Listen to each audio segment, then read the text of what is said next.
Hello po mga kapatid, brothers and sisters, kumusta na po kayo lahat dyan? Welcome po sa ating God's Healing Mission. Siyempre po para sa pagbuhat na panalangin, sa ngalan ng Ama, ng Anak, ng Espiritu Santo. Amen. Ama namin sumasalangit ka, sambahin ang ngalan mo, mapasa amin ang kaharian mo. Sundin na loob mo dito sa lupa para na sa langit. Bigyan mo po kami ng aming kakanin sa araw-araw at patawarin mo kami sa aming mga sala para ng pagpapatawad namin sa nagkakasala sa amin at huwag mo kami ipaintulot sa tukso at yadya mo kami sa lahat ng masama. Amen. Para sa ating mahal na ina, Abaginong Maria, napupuno ka ng grasya. Ang Panginoon Diyos ay sumasayo, bukod kang pinagpala sa babae lahat at pinagpala naman ng iyong anak na si Jesus. Santa Maria, Ina ng Diyos, ipanalangin mo kaming makasalanan ngayon at kung kami mamamatay. Amen. Luwalhati sa Ama, sa Anak at Espiritu Santo, kapara ng sa unang-una ngayon at magpakailanman, magpasa walang hanggan siya nawa. Luwalhati sa Ama, sa Anak at Espiritu Santo, kapara ng sa unang-una ngayon at magpakailanman, magpasa walang hanggan siya nawa. Sabay-sabay po tayong lahat. Luwalhati sa Ama, sa Anak at Espiritu Santo, kapara ng sa unang-una ngayon at magpakailanman, magpasa walang hanggan siya nawa. Sa ngalan ng Ama, ng Anak, ng Espiritu Santo. Amen. Namnamin mong awitin niyang kapatid. Napakaganda. Here I am, Lord. Tanggapin mo ang pagtawag ng Diyos sa iyo dahil gustong gusto kanyang pagpalain. Mahal na mahal kanya. Kaya ka tinatawag kapatid. Hindi po aksidente ito. Ito'y pagtawag sa iyo. Gusto kanyang iligtas.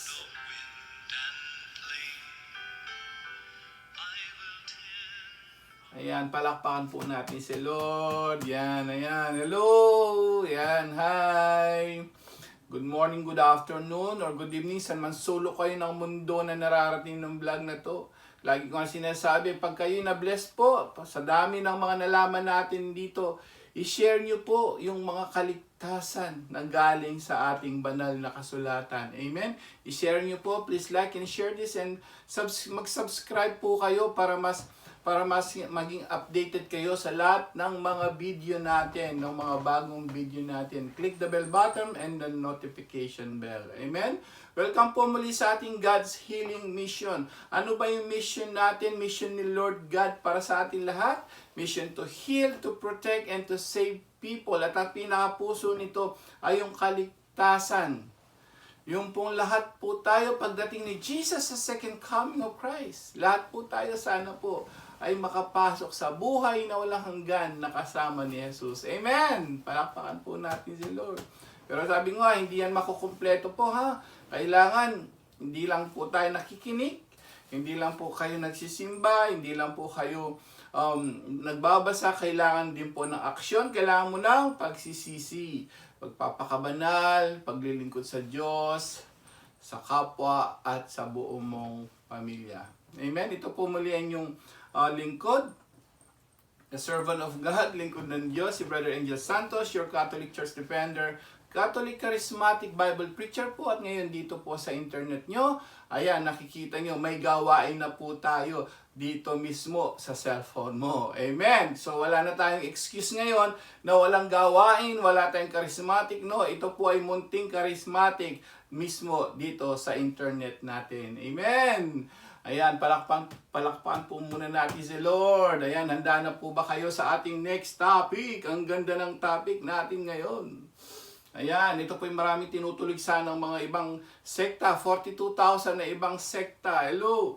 Wala po. Ano yung pagkakaiba nito? Wala sila nito. Gaano ba kahalaga ito? Ayan. Ano ba yung topic number 55 natin? Gaano ba kahalaga? Bakit napakahalagang magsimba para makapasok sa langit? Amen. Lahat po ng mga 42,000 na iba't ibang sekta ayaw maniwala diyan. Binabastos pa po. Nakakalungkot lang. Talagang kinukutya. Yung misa natin, kinukutya ang breaking the bread natin na ginagawa sa misa. Amen. So, dapat po kasi, yung nga lagi sinasabi, dapat mas mag-aral pa sila na mas malalim. Kasi kapag literal lang ang binabasa mo to, hindi mo maiintindihan. Kaya ang ginagawa ng mga kaparian natin, 10 years to 14 years, bago talaga nila maintindihan ng Biblia.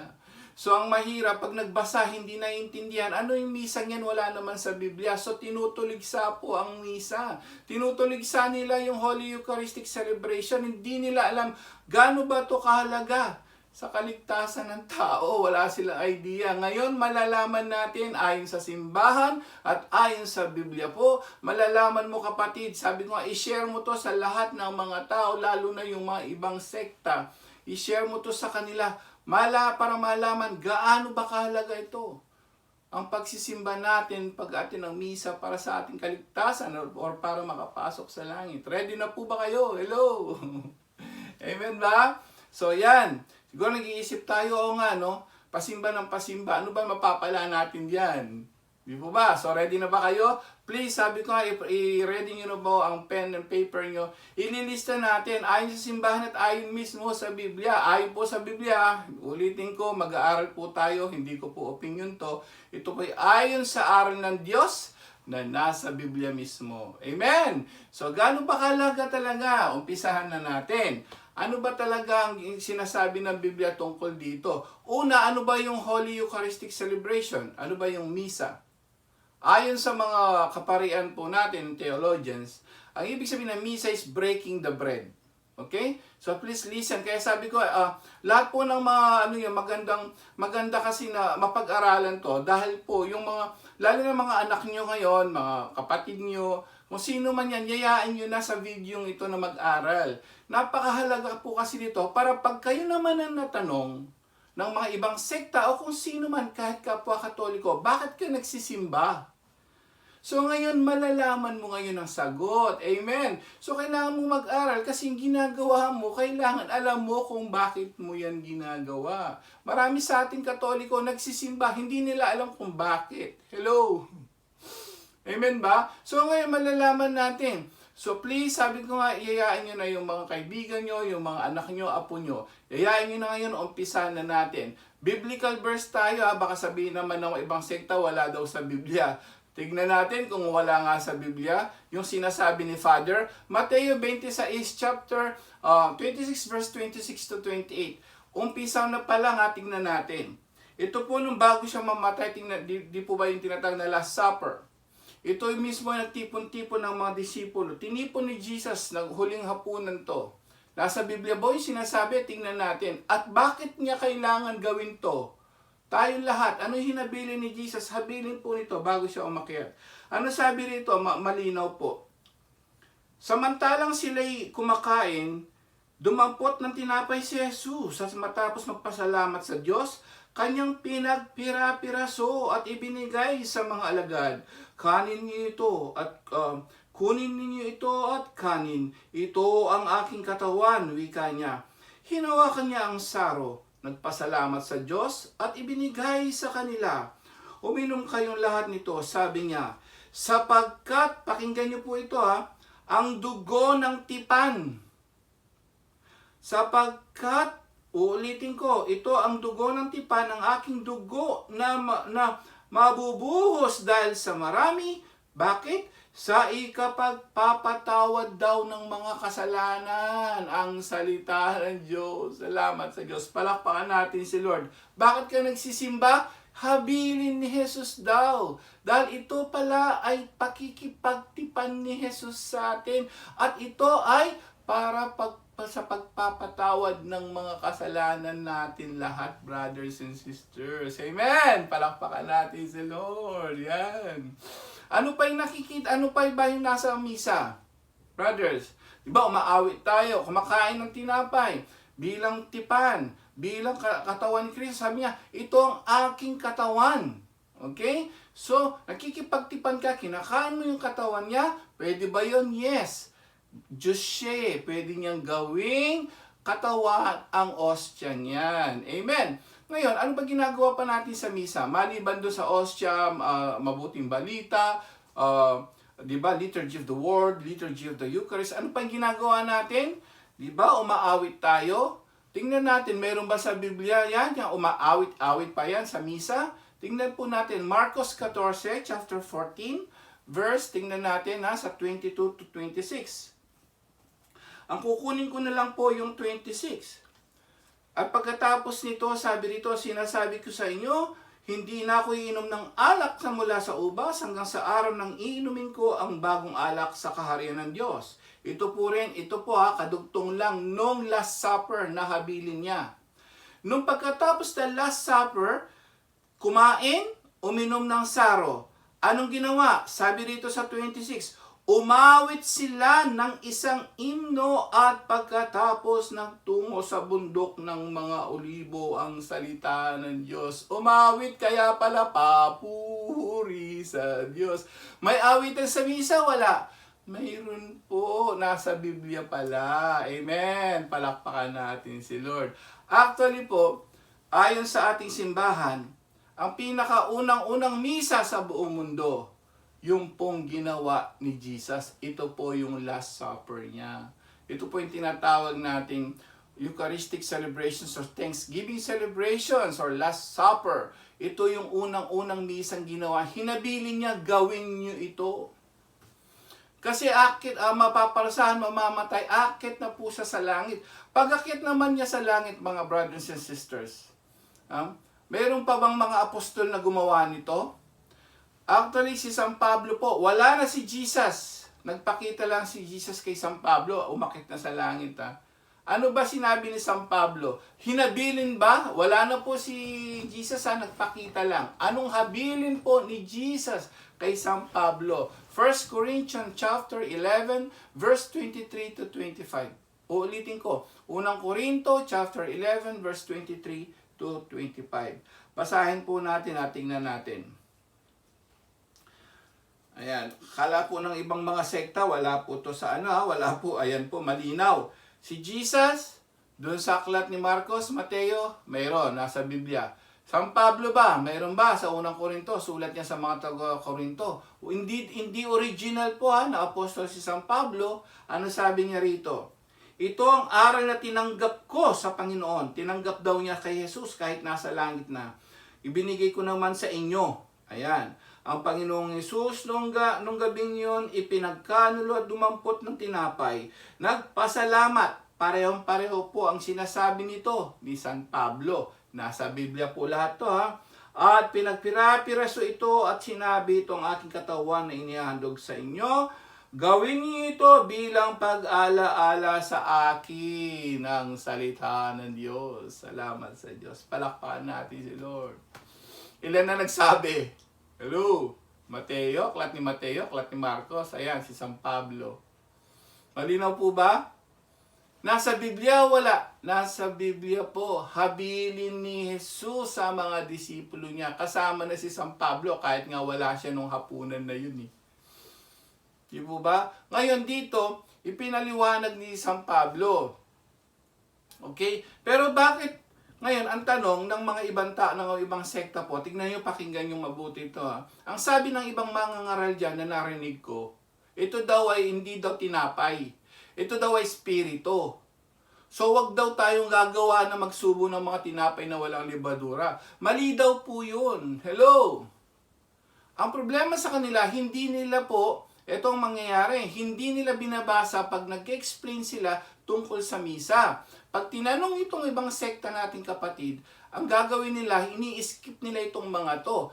Tanong, ito po bang mga apostol, gaya ni Apostol Pedro, pag akyat ni Jesus sa langit, nagpira-piraso ba sila ng tinapay? Hello? Nagpira-piraso ba? Tingnan natin. Wala na si Jesus. Yung habilin niya, ginawa ba? Tingnan natin sa Gawa 2:41 hanggang 46. Wala na po si Jesus pagpapatunay yung habilin, nagpira-pirasong tinapay, hindi espiritu. Basa, tingnan natin po wala na si Jesus, araw ng Pentecostes to. Kaya't ang mga naniwala sa kanya, sinabi niya sa 41, ay nagpabautismo muna at nadagdagan sa kanila ng 3,000 ng araw na yon. Nanatili sila sa itinuro ng mga apostol sa pagsasama-sama bilang magkakapatid, sa pagpira-piraso ng tinapay at sa pananalangin ang salita ng Diyos. Nagpira-piraso? Hindi. Apostol Pedro po to wala na po si Jesus. I-share mo to kapatid. Baka hindi masyadong napag-aaralan to sa ibang sekta. Kung gaano kahalaga at kung sumunod ba sina Apostol Pedro at San Pablo. Yes, ang dami pa po niyan. Lagi sila nagpira-piraso bilang pagsunod sa habilin ni Kristo. Ngayon, si San Pablo, brother, ginawa ba yan? Nagmisa ba siya? Nagpira-piraso ba? Patunay uli Ano bang ginawa? Sunday ba? Bakit Sunday? Sa kanila po sa Hudyo po, yung time na yon, ang unang araw ng linggo ay Sunday pa rin. Pareho. Amen. Bakit nag-Sunday? Ayan, nasa Biblia ba ang Sunday? Unang linggo, first day. Kaya makikita nyo sa Gregorian calendar natin, ang first day natin Sunday. Amen? Makikita mo sa kalendaryo, anong pinakauna? Sunday. Amen? Ngayon na nalaman? Bakit Sunday ngayon? Ginawa ba? Nagmisa ba? Si San Pablo mismo, wala na po si Jesus. Pakinggan nyo to, ang ganda. Umakyat na si Jesus, si San Pablo. Tingnan nyo kung kailan siya nagmisa at nagpira-pirasong tinapay. Gawa 2:20. Sa Gawa chapter 20 verse 7. Tingnan natin po Ayan. Si San Pablo, alalahanin nyo, wala na si Jesus. Yung habilin ba ni Jesus, ginawa ba niya? Sumunod ba sa mga apostol? Ayan, tingnan natin sa 20. Tingnan po natin 7 Gawa chapter 20 verse 7. Nang unang araw ng Sanlinggo, di ba? The whole week daw. Unang araw ano yon? Sunday, hindi Sabado. Hello! Yung iba Sabbath day. Sabado daw.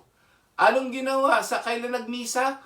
Unang araw, ayan, word for word. Unang araw ng linggo. Tignan nyo po sa Gregorian calendar, sa kalendaryo natin. Pag tinignan mo yung kalendaryo mo, ang unang araw niya nakalagay Sunday. Amen? Doon ginagawa. Anong ginawa ni San Pablo Tandaan po natin, si San Pablo, wala na siya noon. Umakyat na sa langit si Jesus. Sumunod ba siya sa pira-pirasong tinapay o espiritu lang nangaral lang? May pira-pirasong tinapay nangyari? Basa. Nang unang araw na Sanlinggo, kami nagkakatipon upang ganapin ang pagpira-piraso ng tinapay. At si Pablo nangaral sa kanila hanggang hating gabi sapagkat aalis siya kinabukasan ang salita ng Diyos. Salamat sa Diyos. Nagpira-piraso ng tinapay na naman. Amen. Palakpakan natin si Lord. Diyos ko, paano ba yan? Sinong paniniwalaan natin? Nagpira-piraso na nga Pero hindi po yan babasahin ng mga ibang pastor at ibang mangangaral. Yun, baka kulang sila, bakit hindi nila alam to? Pira-pirasong tinapay, sabi ba, paano mo sasabihin na spiritual to at salita lang ng Diyos, walang tinapay? Ayan, kung sila nga gumawa, bakit hindi natin gagawin? Amen? Sino paniniwalaan natin? Kapatid, i-share mo to, brothers and sisters, kung ibang sekta ka man. Kinakausap ka ni Lord ngayon. Ayaw mo sa misa, ayaw mo sa ostya. Ayan na, ang mga apostol, Pedro, San Pablo, mga kilalang mga tagasulat ng gospel sa Biblia. Sila mismo sumunod. Sinong paniniwalaan natin? Ang pinuno nyo ayaw sa misa, ayaw sa breaking the bread, o mga apostol na sumunod, nag-breaking the bread, nagpira-piraso ng tinapay. Sinong paniniwalaan? Biblia o mismong pinuno mong pastor na bawal daw? Hello? Amen po ba? Mahal tayo ng Diyos. Gusto niya tayo. Kaya sabi ko, hindi po ito panunuliksa. Ito'y pagtutuwid lang. Mahal natin ang mga ibang sekta, mahal ang kapwa.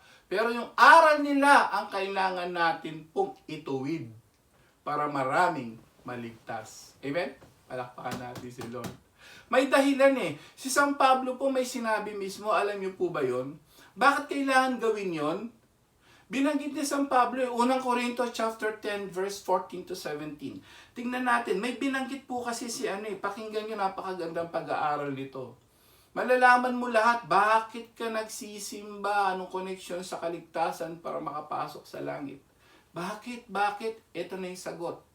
Sabi mismo ni San Pablo sa Gis, verse 14 to 17, ano sabi niya rito? Kaya nga minamahal, huwag kayong sasamba sa mga Diyos-Diyosan. Ganito ang sinasabi ko sa inyo, sapagkat kayo'y matatalino, di ba? Kayo na ang humatol. Ito po, pakinggan nyo. Hindi ba't ang pag-inom natin ng saro ng pagpapala ng ating ipinagpapasalamat ay pakikipagbahagi sa dugo ni Kristo? At ang pagkain natin ng tinapay, word for word po ito, in-explain ni San Pablo. At ang pagkain natin ng tinapay ng ating pinagpira-piraso ay pakikibahagi naman sa kanyang katawan, ang salita ng Diyos. Salamat sa Diyos. Napakalinaw, no po? Ayan. Kaya pala, ito'y pakikipagbahagi, pinaliwanag. Makipagbahagi ka. So, ikaw po ngayon, ibang sekta ka.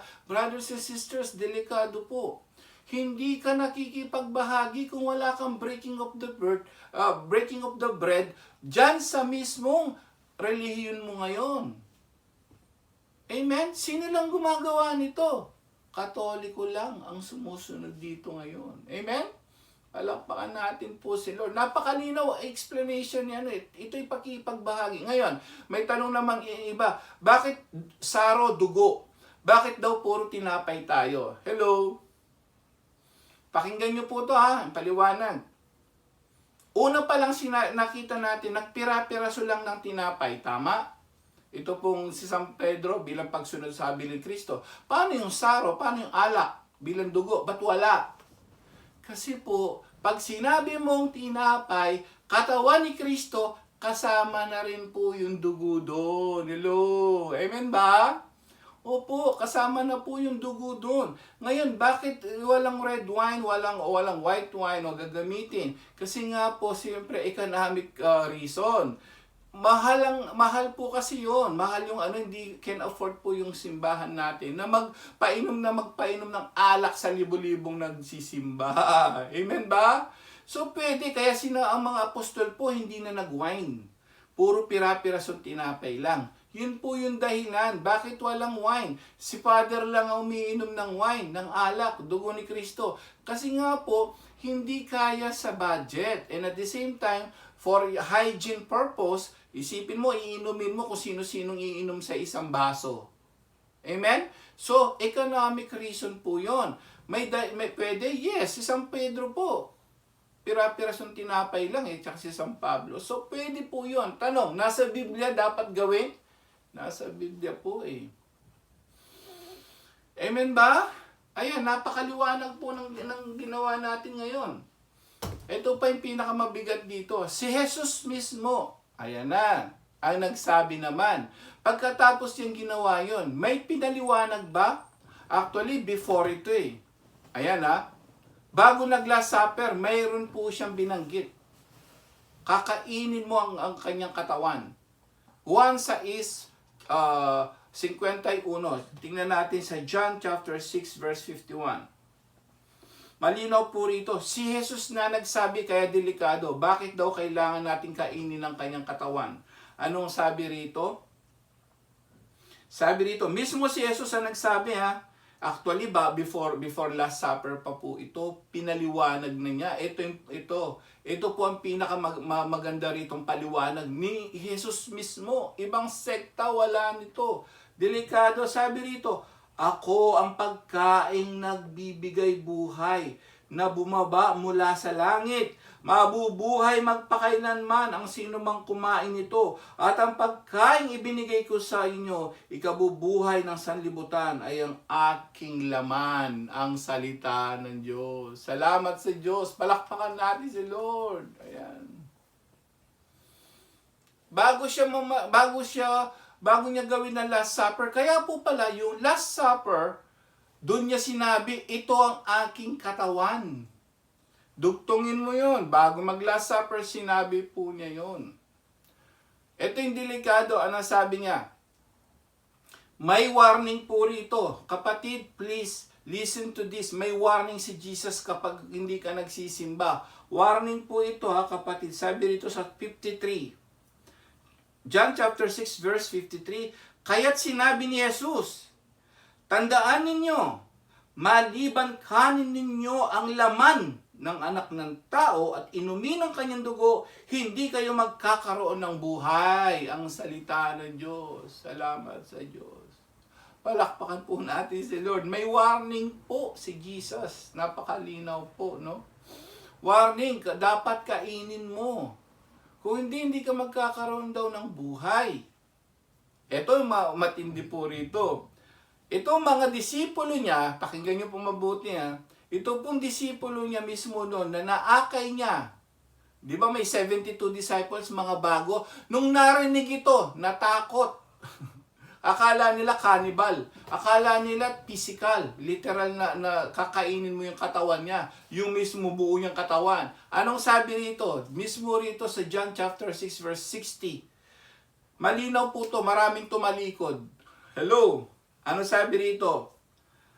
Nung sinabi po niya yon, mula noon marami sa kanyang mga alagad ang tumalikod at hindi na sumama sa kanya.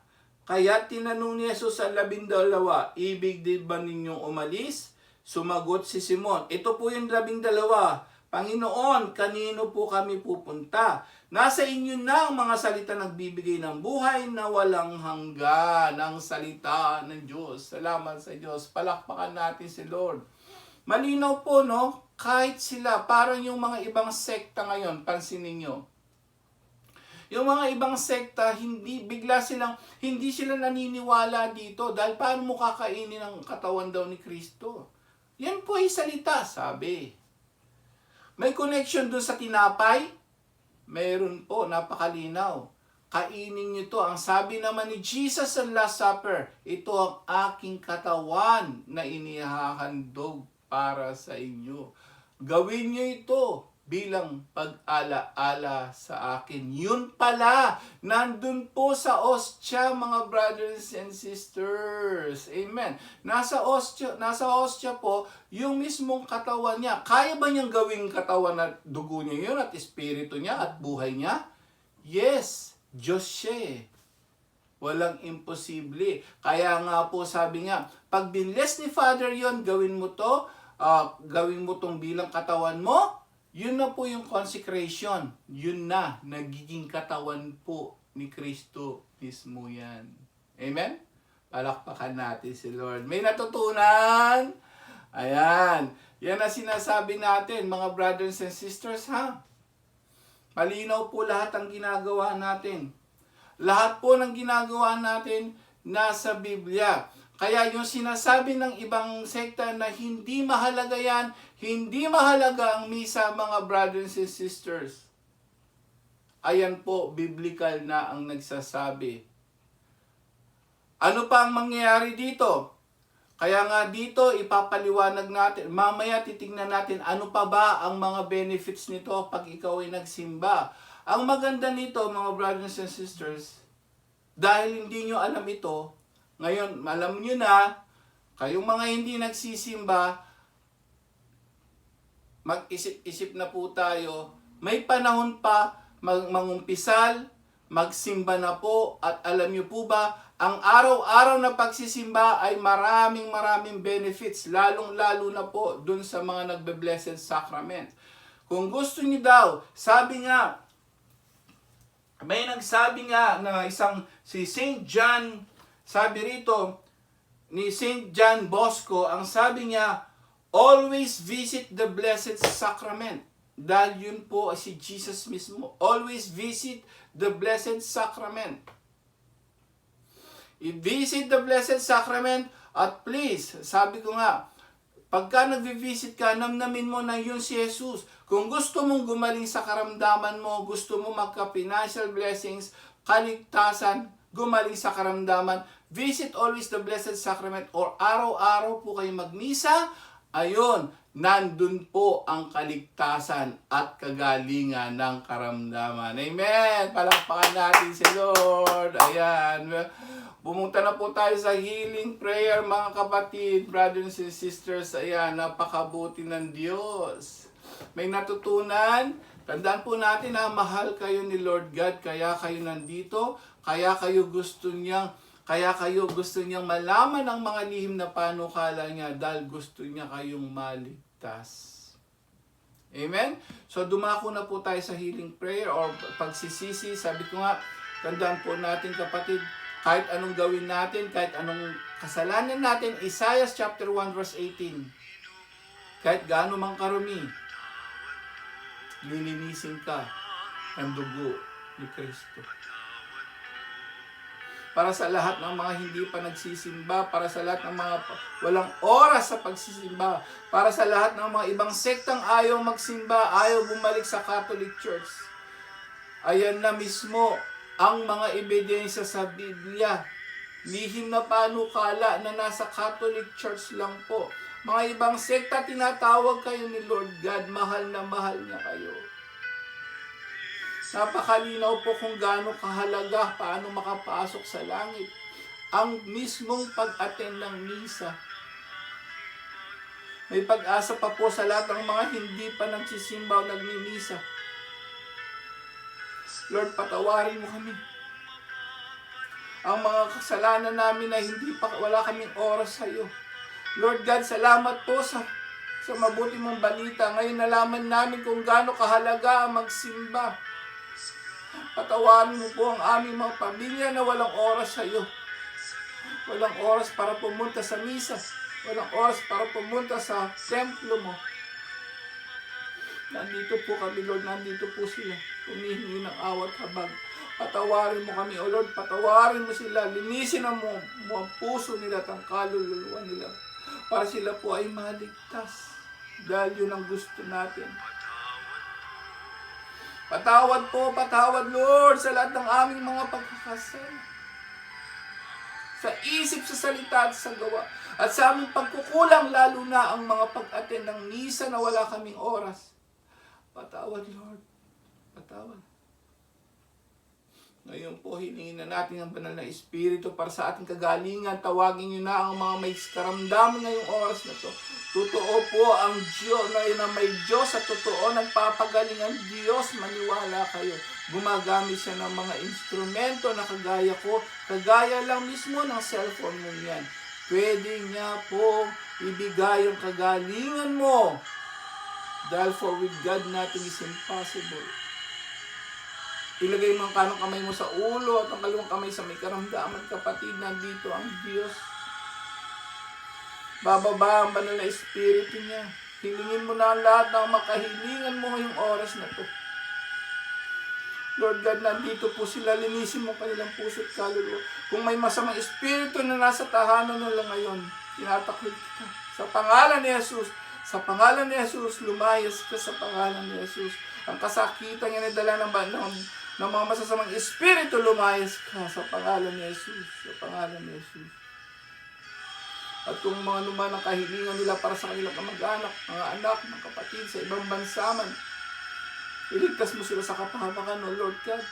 Lalo na itong mga regular viewers namin na umaatin sa gawain dito sa cellphone nila, sa internet. Maraming salamat po. Huwag mo silang pababayaan. May hinihiling sila, personal man yan, physical man yan, o spiritual. Ibigay mo na po ngayong oras na to, lalo na sa may karamdaman ngayong oras na to. Nakikinig siya. Nakikiusap sa iyo, lalo na mga malalang kasakitan ngayong oras na to, Lord God. Pagalingin mo na sila.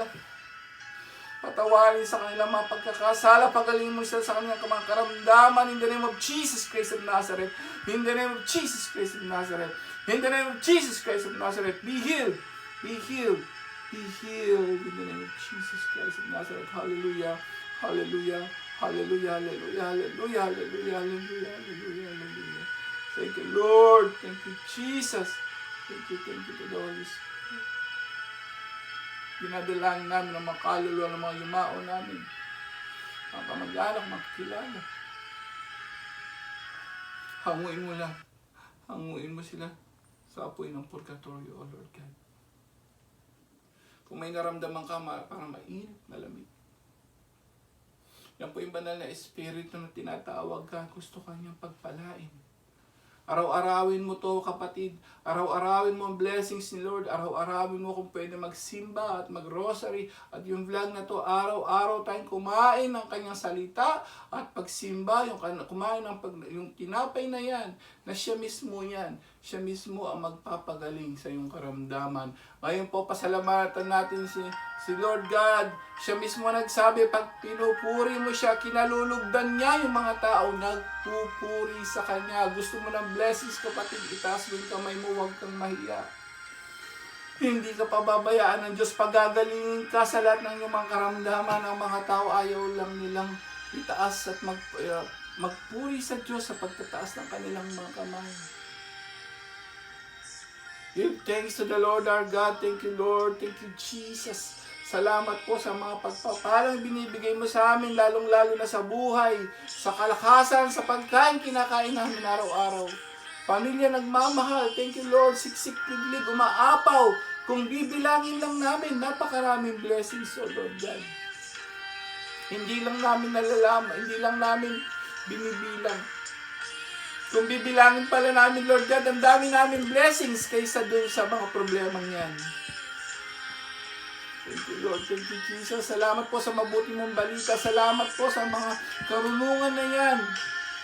Mga nalaman natin sa pagmimisa, hindi na po kami tatama rin sa pag-attend ng misa, O Lord God. Ito pa rin napakalaga sa aming kaligtasan. Thank you, Lord. Thank you, Jesus. Itaas mo ang kamay mo, kapatid. Huwag kang mahiya. Ang Diyos ay nalulugod sa mga nagpupuri sa Kanya. Maniwala ka. Lahat ng hinihiling mo ayon sa Kanyang kagustuhan, ibibigay niya ang the best para sa iyo. Thank you, Lord. Thank you, Jesus. Yes, we are rich in God's love, lalo na sa mga Kanyang salita. Ito'y kayamanan sa langit. Mag-ipon ng kayamanan, mag-impok ng kayamanan sa langit. Thank you, Lord. Thank you, Jesus. Give thanks. Thank you, Lord. Thank you, Jesus. Salamat po. Thank you, Lord. Thank you, Jesus. Maraming salamat. Sabi nga, please like and share this, lalo na sa mga ibang sekta, para maliwanagan po sila kung gaano kahalaga ang maging Katoliko at magsimba, kumain ng kanyang tinapay. Amen? Ayan. Ngayon, siyempre, tatanungin ko kayo. Lagi tayong bibigay ng bonus verse. Mayroon bang salita rito na talagang pagkatapos mong namatay, pag kumain ka ng hostia ng katawan ni Kristo, muli kang mabubuhay? Sinong gustong muling mabuhay kahit mamatay? Ayan, taas mo kamay mo, nakikita ka ni Lord. Hello. Gusto mo mabuhay ba? Word for word, si Jesus ang nagsabi. Sa hostia, pag kumain ka, yung pagkain, yung katawan niya, sabi niya, muling mabubuhay. Word for word. John chapter 6 ulit. Verse 54. Tingnan po natin na. Sinabi mismo ni Jesus. Napakagandang verse nito. Sa 54.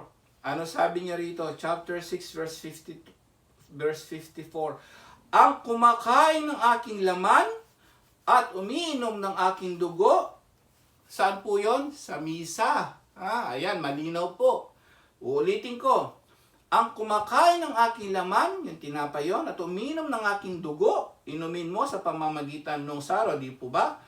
Ay may buhay na walang hanggan. At muli ko siyang bubuhayin. Ayan, sa huling araw, kaligtasan ng salita ng Diyos. Kaya pala po, ang misa is highest form of worship, kapatid, dahil nandun mismo ang Diyos anak ng Panginoon Jesucristo. Amen? Sa kanang Ama, ng Anak, ng Espiritu Santo. Amen. Don't forget to subscribe and click the bell button po for notification para maging updated kayo sa lahat ng mga topic dito. Amen. God bless us all. See you next vlog.